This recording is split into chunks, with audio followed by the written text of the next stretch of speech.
ಎಲ್ಲರಿಗೂ ನಮಸ್ಕಾರ. ನಮ್ಮ ಗ್ರಹವನ್ನ ಜೀವಂತವಾಗಿರಿಸಿರೋ ಒಂದು ಅದೃಶ್ಯ ಬೆಚ್ಚದಿನ ಕಂಬಳಿ ಇದೆ. ಅದೇ ಹಸಿರುಮನೆ ಪರಿಣಾಮ. ಇವತ್ತು ನಾವು ಆ ಕಂಬಳಿ ಹೇಗೆ ಕೆಲಸ ಮಾಡುತ್ತೆ ಮತ್ತು ಅದರ ಸೂಕ್ಷ್ಮ ಸಮತೋಲನ ನಮ್ಮೆಲ್ಲರಿಗೂ ಯಾಕೆ ಇಷ್ಟು ಮುಖ್ಯ ಅನ್ನೋದನ್ನ ಆಳವಾಗಿ ನೋಡೋಣ.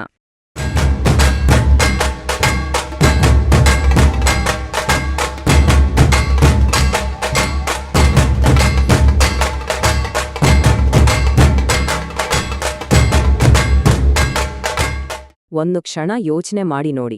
ನಮ್ಮ ವಾತಾವರಣ ಅನ್ನೋ ಈ ರಕ್ಷಣಾತ್ಮಕ ಬೆಚ್ಚಗಿನ ಹೊದಿಕೆ ಒಂದು ವೇಳೆ ಇಲ್ಲದಿದ್ರೆ ನಮ್ಮ ಭೂಮಿಯ ಪರಿಸ್ಥಿತಿ ಏನಾಗುತ್ತಿತ್ತು? ಉತ್ತರ ನಿಜಕ್ಕೂ ಆಘಾತಕಾರಿ. ನಮ್ಮ ಭೂಮಿಯ ಸರಾಸರಿ ತಾಪಮಾನ -18 ಡಿಗ್ರಿ ಸೆಲ್ಸಿಯಸ್ಗೆ ಇಳಿದುಬಿಡುತ್ತಿತ್ತು.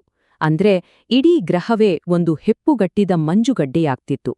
ಇದರಿಂದ ನಮ್ಗೆ ಸ್ಪಷ್ಟವಾಗೋದೇನಂದ್ರೆ ಹಸಿರುಮನೆ ಪರಿಣಾಮ ಕೇವಲ ಒಂದು ವೈಜ್ಞಾನಿಕ ಪರಿಕಲ್ಪನೆಯಲ್ಲ, ಅದು ನಮ್ಮ ಅಸ್ತಿತ್ವದ ಆಧಾರಸ್ತಂಭ. ಹಾಗಾದ್ರೆ ಬನ್ನಿ ಈ ಅದ್ಭುತ ಪ್ರಕ್ರಿಯೆಯನ್ನ ಹಂತ ಹಂತವಾಗಿ ಅರ್ಥ ಮಾಡ್ಕೊಳ್ಳೋಣ. ಅದರ ವ್ಯಾಖ್ಯಾನದಿಂದ ಹಿಡಿದು ಅದರ ಇತಿಹಾಸ, ಅದರ ಹಿಂದಿನ ವಿಜ್ಞಾನ ಮತ್ತು ನಮ್ಮ ಸೌರವ್ಯೂಹದಲ್ಲಿ ಅದರ ಪಾತ್ರದವರೆಗೂ ಎಲ್ಲವನ್ನೂ ನೋಡೋಣ. ಮೊದಲಿಗೆ ಹಸಿರುಮನೆ ಪರಿಣಾಮ ಅಂದ್ರೆ ನಿಜಕ್ಕೂ ಏನು, ಅದರ ಮೂಲಭೂತ ವ್ಯಾಖ್ಯಾನವನ್ನ ಸರಳವಾಗಿ ಅರ್ಥ ಮಾಡ್ಕೊಳ್ಳೋಣ ಬನ್ನಿ. ಓಕೆ, ಐಪಿಸಿಯ ಈ ವ್ಯಾಖ್ಯಾನ ಸ್ವಲ್ಪ ಕ್ಲಿಷ್ಟ ಅನಿಸಬಹುದು. ಇದನ್ನ ಸರಳವಾಗಿ ಹೇಳೋದಾದ್ರೆ, ಭೂಮಿಯಿಂದ ಬಾಹ್ಯಾಕಾಶಕ್ಕೆ ವಾಪಸ್ ಹೋಗಕ್ಕೆ ಪ್ರಯತ್ನ ಮಾಡ್ತಿರೋ ಶಾಖವನ್ನ ನಮ್ಮ ವಾತಾವರಣ ಒಂದು ಕಂಬಳಿಯ ಹಾಗೆ ಹಿಡಿದಿಟ್ಕೊಳ್ಳುತ್ತೆ. ಇದೇ ಹಸಿರುಮನೆ ಪರಿಣಾಮ. ಈ ಚಿತ್ರವನ್ನ ನೋಡಿ, ಇದು ಇಡೀ ಪ್ರಕ್ರಿಯೆಯನ್ನ ಎಷ್ಟು ಚೆನ್ನಾಗಿ ತೋರಿಸುತ್ತಲ್ವಾ? ನೋಡಿ, ಸೂರ್ಯನ ಶಕ್ತಿ ಭೂಮಿಯನ್ನ ಬೆಚ್ಚಗೆ ಮಾಡುತ್ತೆ. ಆಮೇಲೆ ಭೂಮಿಯ ಶಾಖವನ್ನ ಮತ್ತೆ ಬಾಹ್ಯಾಕಾಶಕ್ಕೆ ಕಳಿಸೋಕೆ ನೋಡುತ್ತೆ. ಆದ್ರೆ ನಮ್ಮ ವಾತಾವರಣದಲ್ಲಿರೋ ಕೆಲವು ಅನಿಲಗಳು ಆ ಶಾಖ ಹೊರ ಹೋಗ್ದ ಹಾಗೆ ತಡೆಯುತ್ತೆ. ಇದು ಸಂಪೂರ್ಣವಾಗಿ ನೈಸರ್ಗಿಕ ಮತ್ತು ಭೂಮಿಯ ಮೇಲೆ ಜೀವ ಇರೋದಕ್ಕೆ ಅತ್ಯಗತ್ಯವಾದ ಪ್ರಕ್ರಿಯೆ. ಈ ಪ್ರಕ್ರಿಯೆ ಅರ್ಥ ಮಾಡ್ಕೋಬೇಕಾದ್ರೆ 2 ಮುಖ್ಯ ಪದಗಳನ್ನ ನೆನ್ಪಿಟ್ಕೋಬೇಕು. ಒಂದು, ಸೂರ್ಯನಿಂದ ಭೂಮಿಗೆ ಬರುವ ಶಕ್ತಿ, ಅದನ್ನ ಆತಪನ ಅಥವಾ ಇನ್ಸೋಲೇಷನ್ ಅಂತೀವಿ. ಇದು ಶಾರ್ಟ್ ವೇವ್ ರೇಡಿಯೇಷನ್.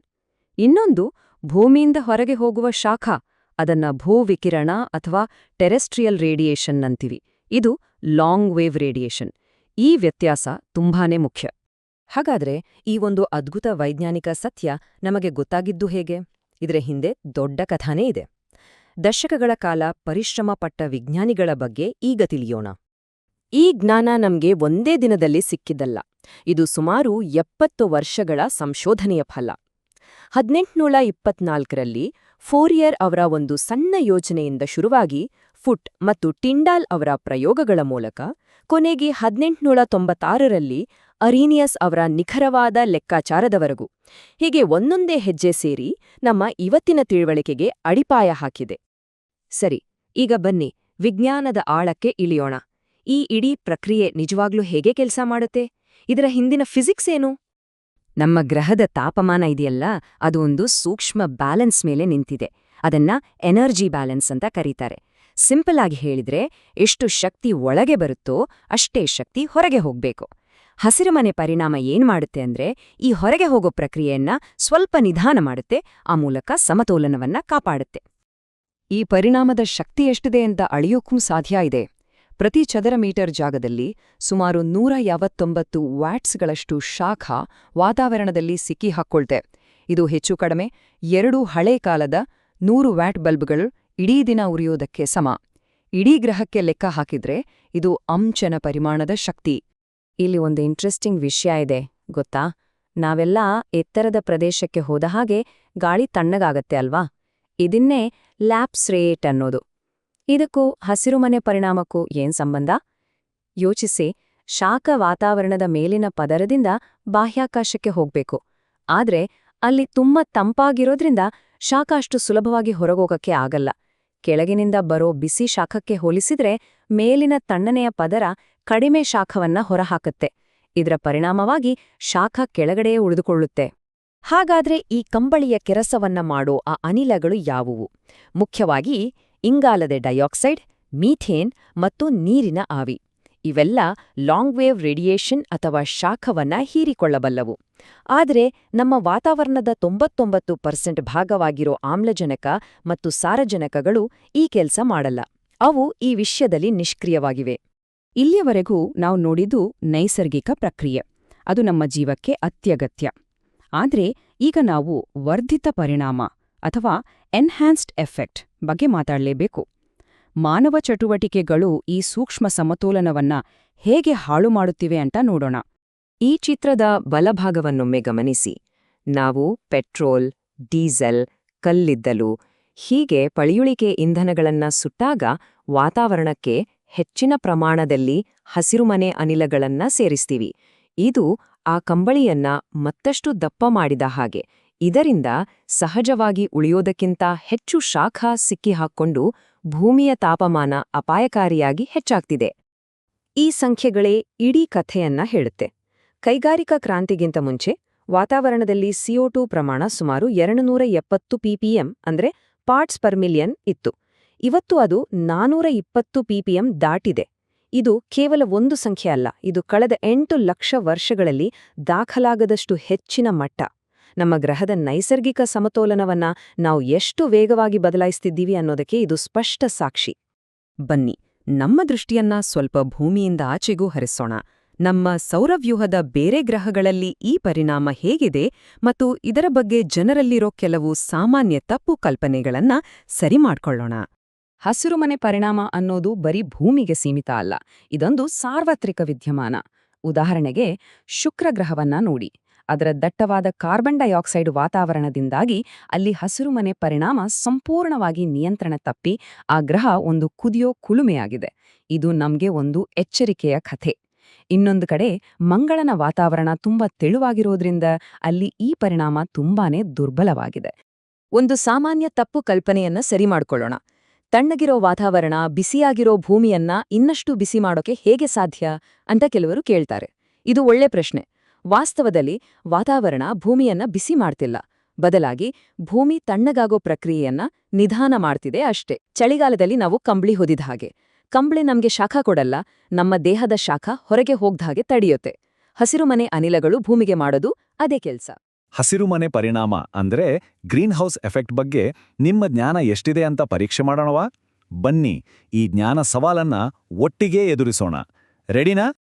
ಸರಿ, ಹಾಗಿದ್ರೆ ಶುರು ಮಾಡೋಣ. ಮೊದಲನೇಗೆ ಈ ಜಗತ್ತು ಬಿಸಿಯಾಗೋದು ಹಿಂದಿರೋ ಮೂಲಭೂತ ವಿಜ್ಞಾನ ಅಂದ್ರೆ ಫಿಸಿಕ್ಸ್ ಬಗ್ಗೆ ಸ್ವಲ್ಪ ಅರ್ಥ ಮಾಡ್ಕೊಳ್ಳೋಣ. ನಮ್ಮ ಭೂಮಿಯ ವಾತಾವರಣ ಅದು ಹೇಗೆ ಶಾಖವನ್ನ ಹಿಡಿದಿಟ್ಕೊಳ್ಳುತ್ತೆ ಅನ್ನೋದೇ ಇದರ ಅಡಿಪಾಯ. ಮೊದಲನೇ ಪ್ರಶ್ನೆ ನಿಮ್ಮ ಸ್ಕ್ರೀನ್ ಮೇಲಿದೆ. ಸೂರ್ಯನಿಂದ ಬರೋ ಎನರ್ಜಿ ಒಂದ್ ರೂಪದಲ್ಲಿದ್ರೆ ಭೂಮಿಯಿಂದ ವಾಪಸ್ ಹೋಗೋ ಎನರ್ಜಿ ಇನ್ನೊಂದು ರೂಪದಲ್ಲಿರುತ್ತೆ. ಅದು ಯಾವ ರೂಪ? ಯೋಚನೆ ಮಾಡಿ, ನಿಮ್ಮ ಉತ್ತರ ಯಾವುದು? ಸರಿಯಾದ ಉತ್ತರ ಆಪ್ಷನ್ ಎ. ಅಂದ್ರೆ ಸೂರ್ಯನಿಂದ ಶಕ್ತಿ ಹ್ರಸ್ವ ತರಂಗ ಅಥವಾ ಶಾರ್ಟ್ ವೇವ್ಸ್ ರೂಪದಲ್ಲಿ ಬರುತ್ತೆ ಮತ್ತು ಭೂಮಿಯಿಂದ ದೀರ್ಘ ತರಂಗ ಅಥವಾ ಲಾಂಗ್ ವೇವ್ಸ್ ರೂಪದಲ್ಲಿ ಹೊರಹೋಗುತ್ತೆ. ಇಲ್ಲಿ ಏನಾಗುತ್ತೆ ಅಂದ್ರೆ ಸೂರ್ಯನಿಂದ ಬಂದ ಹೈ ಎನರ್ಜಿ ಶಾರ್ಟ್ ವೇವ್ಸ್ ಅನ್ನು ಭೂಮಿ ಹೀರಿಕೊಳ್ಳುತ್ತೆ. ಆಮೇಲೆ ಅದನ್ನ ಕಡಿಮೆ ಶಕ್ತಿಯ ಶಾಖವಾಗಿ ಅಂದ್ರೆ ಲಾಂಗ್ ವೇವ್ಸ್ ಆಗಿ ವಾಪಸ್ ಕಳಿಸುತ್ತೆ. ನಮ್ಮ ಗ್ರೀನ್ ಹೌಸ್ ಗ್ಯಾಸ್ಗಳು ಹಿಡಿದಿಟ್ಕೊಳ್ಳೋದು ಇದೇ ಲಾಂಗ್ ವೇವ್ ರೇಡಿಯೇಷನ್ ಅನ್ನ. ಓಕೆ, ಮುಂದಿನ ಪ್ರಶ್ನೆ. ಇದು ಭೂಮಿಯ ಎನರ್ಜಿ ಬಜೆಟ್ ಬಗ್ಗೆ. ಅಂದ್ರೆ ಸೂರ್ಯನಿಂದ ಬರೋ ಎಲ್ಲಾ ಶಕ್ತಿಯೂ ಭೂಮಿಯನ್ನ ಬಿಸಿ ಮಾಡಲ್ಲ. ಸ್ವಲ್ಪ ಭಾಗ ನೇರವಾಗಿ ವಾಪಸ್ ಸ್ಪೇಸ್ಗೆ ಹೋಗುತ್ತೆ. ಇದನ್ನ ಆಲ್ಬೆಡೋ ಅಂತ ಕರೀತಾರೆ. ಹಾಗಿದ್ರೆ ಎಷ್ಟು % ಶಕ್ತಿ ಹೀಗೆ ಪ್ರತಿಫಲಿಸುತ್ತೆ? ಉತ್ತರ ಡಿ, ಸುಮಾರು 30%. ಅಂದ್ರೆ ಸೂರ್ಯನೆಂದು ಬರುವ ಶಕ್ತಿಯ 1/3 ಭಾಗ ನಮ್ಮ ಭೂಮಿಯನ್ನ ತಲುಪೋ ಮೊದಲೇ ವಾಪಸ್ ಹೋಗುತ್ತೆ. ಇದು ಕನ್ನಡಿಯಲ್ಲಿ ಬೆಳಕು ರಿಫ್ಲೆಕ್ಟ್ ಆದ ಹಾಗೆ. ಮೋಡಗಳು, ಮಂಜು ಮತ್ತೆ ಭೂಮಿಯ ಮೇಲ್ಮೈ ಎಲ್ಲ ಸೇರಿ ಕೆಲಸ ಮಾಡ್ತವೆ. ಇದನ್ನೇ ಭೂಮಿಯ ಆಲ್ಬೆಡೋ ಅಂತ ಕರೆಯೋದು. ಇಂಟ್ರೆಸ್ಟಿಂಗ್ ಪ್ರಶ್ನೆ ಬಂತು ನೋಡಿ. ನಮ್ಮ ವಾತಾವರಣದಲ್ಲಿ 99%ಗಿಂತ ಹೆಚ್ಚು ಇರೋದು ಎರಡೇ ಅನಿಲಗಳು. ಆದ್ರೆ ಆಶ್ಚರ್ಯ ಅಂದ್ರೆ ಅವೇ ಹಸಿರುಮನೆ ಪರಿಣಾಮಕ್ಕೆ ಕಾರಣ ಅಲ್ಲ. ಹಾಗಿದ್ರೆ ಆ ಅನಿಲಗಳು ಯಾವುವು?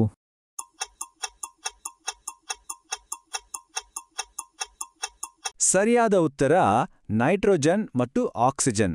ಇವೆರಡೂ ವಾತಾವರಣದ ಬಹುದೊಡ್ಡ ಭಾಗ ಆಗಿದ್ರೂ ಶಾಖವನ್ನ ಹಿಡಿಯೋದಿಲ್ಲ. ಯಾಕೆ ಗೊತ್ತಾ? ಕಾರಣ ಅವುಗಳ ಮಾಲಿಕ್ಯುಲರ್ ಸ್ಟ್ರಕ್ಚರ್. CO2ನಂತಹ ಅನಿಲಗಳು ಶಾಖದಿಂದ ವೈಬ್ರೇಟ್ ಆಗಿ ಆ ಎನರ್ಜಿಯನ್ನ ಅಬ್ಸಾರ್ಬ್ ಮಾಡ್ಕೊಳ್ಳುತ್ತೆ. ಆದರೆ ನೈಟ್ರೋಜನ್ ಮತ್ತು ಆಕ್ಸಿಜನ್ ಅಣುಗಳ ಸರಳ ರಚನೆಗೆ ಇದು ಸಾಧ್ಯವಿಲ್ಲ. ಸೊ ಇಲ್ಲಿ ಗ್ಯಾಸ್ನ ಪ್ರಮಾಣಕ್ಕಿಂತ ಅದರ ಅಣುವಿನ ರಚನೆ ತುಂಬಾನೇ ಮುಖ್ಯವಾಗುತ್ತೆ. ಹಸಿರುಮನೆ ಅನಿಲಗಳಷ್ಟೇ ಅಲ್ಲ, ಭೂಮಿ ಬೆಚ್ಚಗಾಗಲು ವಾತಾವರಣದಲ್ಲಿ ಇನ್ನೊಂದು ಕಂಡೀಷನ್ ಇರಲೇಬೇಕು. ಅದು ಇಲ್ಲದಿದ್ದರೆ ಈ ಎಫೆಕ್ಟ್ ಕೆಲಸ ಮಾಡೋದಿಲ್ಲ. ಆ ಅತ್ಯಗತ್ಯ ಅಂಶ ಯಾವುದು?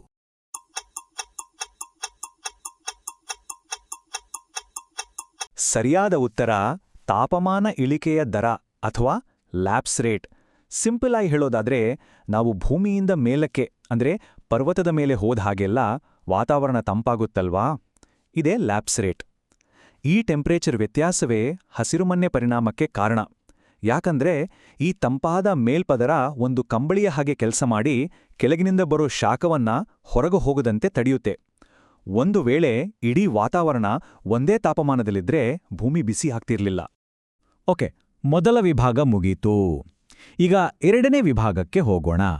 ಇಲ್ಲಿ ನಾವು ಯಾವ್ಯಾವ ಗ್ಯಾಸ್ಗಳು ಇದಕ್ಕೆ ಕಾರಣ, ಇದರ ಹಿಂದಿರೋ ವಿಜ್ಞಾನಿಗಳು ಯಾರು, ಮತ್ತು ಇವತ್ತಿನ ದಿನಗಳಲ್ಲಿ ಇದನ್ನು ತಡೆಯಕ್ಕೆ ಏನೇನು ಒಪ್ಪಂದಗಳಾಗಿವೆ ಅನ್ನೋದನ್ನು ನೋಡೋಣ. ಈಗ ನಾವು ಟೈಮ್ ಟ್ರಾವೆಲ್ ಮಾಡಿ 100ಕ್ಕೂ ಹೆಚ್ಚು ವರ್ಷ ಹಿಂದೆ ಹೋಗೋಣ. ಕೈಗಾರಿಕಾ ಕ್ರಾಂತಿ ಶುರುವಾದ ಕಾಲದಲ್ಲಿ ಒಬ್ಬ ವಿಜ್ಞಾನಿ ವಾತಾವರಣದಲ್ಲಿ CO2 ಹೆಚ್ಚಾದ್ರೆ ಭೂಮಿ ಬಿಸಿ ಆಗುತ್ತೆ ಅಂತ ಮೊದಲ ಬಾರಿಗೆ ಲೆಕ್ಕ ಹಾಕಿ ಹೇಳಿದ್ರು. ಯಾರು ಆ ದೂರದೃಷ್ಟಿ ಹೊಂದಿದ್ದ ವಿಜ್ಞಾನಿ?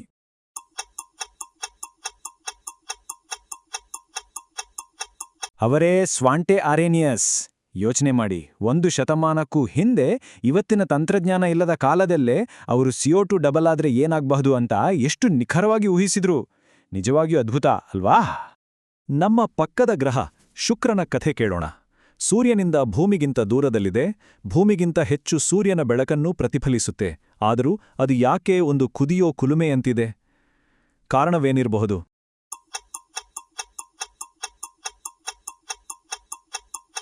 ಕಾರಣ ಅದರ ವಾತಾವರಣ. ಶುಕ್ರನ ವಾತಾವರಣದಲ್ಲಿ ಸುಮಾರು 97% ಇಂಗಾಲದ ಡೈಆಕ್ಸೈಡ್ ಇದೆ. ಇದೊಂದು ದಪ್ಪ ಕಂಬಳಿಯ ಹಾಗೆ ಶಾಖವನ್ನ ಸಂಪೂರ್ಣವಾಗಿ ಲಾಕ್ ಮಾಡಿಬಿಡುತ್ತೆ. ಇದರಿಂದಾಗಿ ಮೇಲ್ಮೈ ತಾಪಮಾನ 106 ಡಿಗ್ರಿ ಸೆಲ್ಸಿಯಸ್ಗೆ ಏರಿದೆ. ಇದು ಹಸಿರುಮನೆ ಪರಿಣಾಮ ಕೈಮೀರಿ ಹೋದ್ರೆ ಏನಾಗ್ಬೋದು ಅನ್ನೋದಕ್ಕೆ ಒಂದು ಭಯಾನಕ ಉದಾಹರಣೆ. ಈ ಪ್ರಶ್ನೆ ಸ್ವಲ್ಪ ಟೆಕ್ನಿಕಲ್ ಆಗಿದೆ. ವಾತಾವರಣದ ಒತ್ತಡ ಅಂದ್ರೆ ಪ್ರೆಷರ್ ಹೆಚ್ಚಾದಾಗ ಗ್ಯಾಸ್ ಮಾಲಿಕ್ಯೂಲ್ಸ್ಗಳು ಜಾಸ್ತಿ ಶಾಖವನ್ನ ಯಾಕೆ ಹೀರಿಕೊಳ್ತವೆ?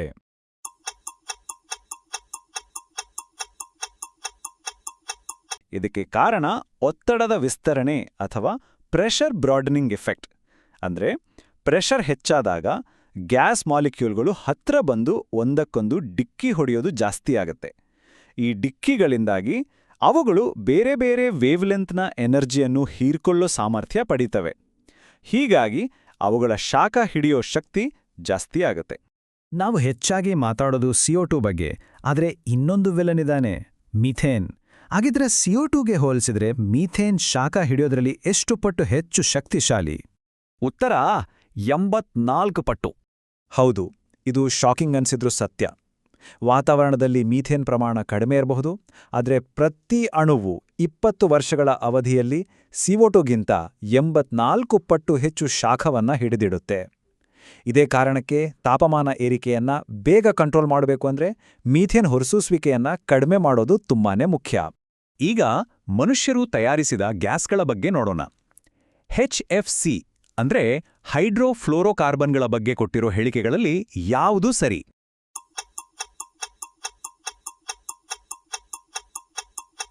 ಸರಿಯಾದ ಉತ್ತರ ಬಿ. HFCಗಳ ಕಥೆ ವಿಚಿತ್ರ. ಮೊದಲು ನಮ್ಮ ಓಝೋನ್ ಪದರಕ್ಕೆ ಹಾನಿ ಮಾಡುತ್ತಿದ್ದ CFC ಗ್ಯಾಸ್ಗಳನ್ನು ನಿಷೇಧಿಸಿ ಅದಕ್ಕೆ ಬದಲಾಗಿ HFCಗಳನ್ನು ತರಲಾಯಿತು. ಇವು ಓಝೋನ್ಗೆ ಸೇಫ್ ನಿಜ, ಆದರೆ ಗ್ಲೋಬಲ್ ವಾರ್ಮಿಂಗ್ ವಿಷಯಕ್ಕೆ ಬಂದ್ರೆ ಇವು CO2ಗಿಂತ ಸಾವಿರಾರು ಪಟ್ಟು ಹೆಚ್ಚು ಅಪಾಯಕಾರಿ. ಅಂದ್ರೆ ಒಂದು ಸಮಸ್ಯೆ ಬಗೆಹರಿಸೋಕೆ ಹೋಗಿ ಇನ್ನೊಂದು ದೊಡ್ಡ ಸಮಸ್ಯೆ ಸೃಷ್ಟಿಯಾದ ಹಾಗೆ. ಈ ಸವಾಲಿನ ಕೊನೆ ಹಂತಕ್ಕೆ ಬಂದಿದ್ದೇವೆ. ಈಗ ವಿಜ್ಞಾನವನ್ನ ಜಾಗತಿಕ ನೀತಿ ನಿಯಮಗಳಿಗೆ ಜೋಡಿಸೋಣ. ಮೀಥೇನ್ ಹೊರಸೂಸುವಿಕೆಯನ್ನ ಕಡಿಮೆ ಮಾಡೋಕ್ಕೆ ಒಂದು ದೊಡ್ಡ ಅಂತಾರಾಷ್ಟ್ರೀಯ ಒಪ್ಪಂದ ಇದೆ. ಅದರ ಗುರಿಯೇನು? ಸರಿಯಾದ ಉತ್ತರ ಎ, 30%. 2021ರಲ್ಲಿ ಅಮೆರಿಕ ಮತ್ತು ಯುರೋಪಿಯನ್ ಯೂನಿಯನ್ ನೇತೃತ್ವದಲ್ಲಿ ಗ್ಲೋಬಲ್ ಮೀಥೇನ್ ಪ್ಲೆಜ್ ಅನ್ನೋ ಒಪ್ಪಂದವನ್ನ ಜಾರಿಗೆ ತರಲಾಯಿತು. ಇದರ ಗುರಿ 2030ರ ಹೊತ್ತಿಗೆ ಮೀಥೇನ್ ಹೊರಸೂಸುವಿಕೆಯನ್ನ 30%ರಷ್ಟು ಕಡಿಮೆ ಮಾಡೋದು. ಇದು ತಾಪಮಾನ ಏರಿಕೆಯ ವೇಗವನ್ನ ತಗ್ಗಿಸಲು ಒಂದು ಪ್ರಮುಖ ಹೆಜ್ಜೆ. ಇಲ್ಲಿರೋ ವಿಜ್ಞಾನ ನಮಗೆ 125 ವರ್ಷಗಳಿಂದಲೂ ಗೊತ್ತು. ಸ್ವಾಂಟೆ ಅರೇನಿಯಸ್ ಅವರ ಕಾಲದಿಂದಲೇ ಇದೆಲ್ಲ ನಮಗೆ ತಿಳಿದಿದೆ. ಹಾಗಿದ್ರೆ ಕೊನೆಯದಾಗಿ ಈ ಪ್ರಶ್ನೆ ಬಗ್ಗೆ ಒಮ್ಮೆ ಯೋಚಿಸಿ. ಇಷ್ಟೆಲ್ಲ ಜ್ಞಾನವಿದ್ರೂ ಅದನ್ನ ಒಂದು ನಿರ್ಣಾಯಕ ಜಾಗತಿಕ ಕ್ರಿಯೆಯಾಗಿ ಪರಿವರ್ತಿಸಲು ನಮಗೆ ಅಡ್ಡಿಯಾಗಿಯೋ ಆ ಒಂದೇ ಒಂದು ದೊಡ್ಡ ತಡೆಗೋಡೆ ಯಾವುದು? ಇದರ ಬಗ್ಗೆ ಚಿಂತಿಸ್ತಾ ಈ ಚರ್ಚೆಯನ್ನ ಮುಗಿಸೋಣ. ಮುಂದಿನ ವಿಶ್ಲೇಷಣೆಯಲ್ಲಿ ಮತ್ತೆ ಸಿಗೋಣ.